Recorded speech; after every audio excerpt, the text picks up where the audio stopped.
It has been a massive week for Ripple in the news, and I'm going to break down some key things that have happened in the last 48 hours. Check this out. So remember Trump, don't forget, he was just at a tour in the Middle East, and he's bringing 3 to 4 trillion already guaranteed into America and 10 trillion by August. Well, after he left, the Saudi prince funded an XRP treasury. NASDAQ listed Vivo Power has secured $121 million of a funding round to do the world's first publicly traded XRP-centered treasury. XRP-centered treasury. Hidden Road launches crypto over-the-counter OTC swaps in the United States. Hyperscale Data plans a $10 million XRP acquisition, and a Chinese company funded a $300 million XRP strategic reserve.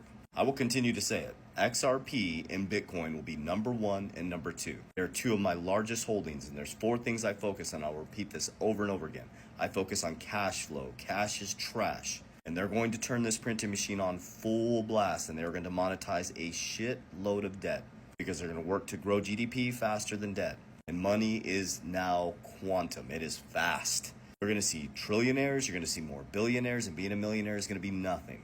So I focus on cash flow. I do it through cash flowing businesses. Anytime I profit in an asset, which I'll talk about in number 2, or I leverage an asset, I buy cash flow.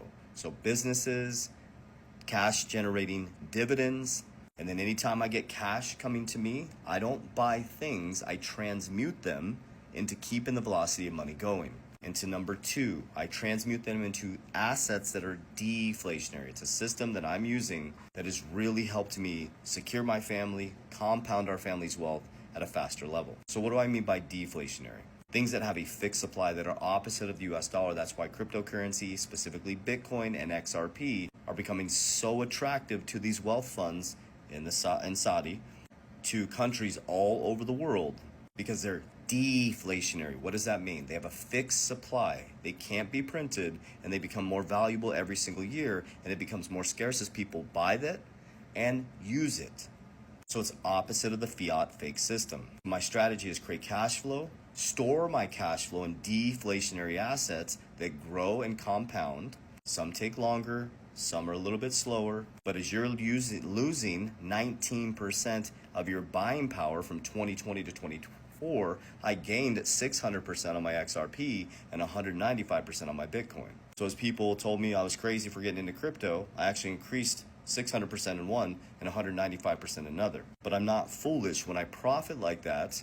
And I'll talk about my Bitcoin. I don't ever sell Bitcoin. I'll explain that in leverage. But when I profit in assets all outside of Bitcoin, I pull some off the top of the risk pyramid, volatility, and I bring it down the risk pyramid to protection. Life insurance has been around since the Roman days when they're clipping our coins. The same shit they're doing now.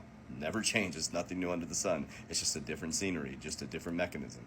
Remember, the 1% will always be the 1%. They play the same game over and over again. So when I profit from deflationary, pull it down into protection, I use cash value life insurance. When you hear people say negative things about cash value life insurance, number 1, they either had a bad experience because it was structured improperly. They're sitting in a Lamborghini and someone's putting regular gas in it. And number 2, they're not funding it properly. Most agents don't structure these things properly. They're Lamborghinis, and you have to put premium gas in them. They're not designed for death benefit. They're designed for living benefits.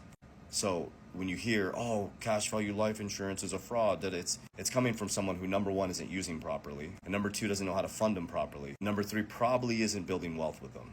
So that's the protection component, and that's legacy component. Then we have number 4, which is leverage. The reason why the wealthy stay wealthy is because they use leverage, credit, debt, to get money tax-free to create more cash flow. The working poor uses debt to take away from their future selves. Everybody's using leverage. You have a car payment, don't you? You have a home payment, don't you? You do a payment on your iPhone.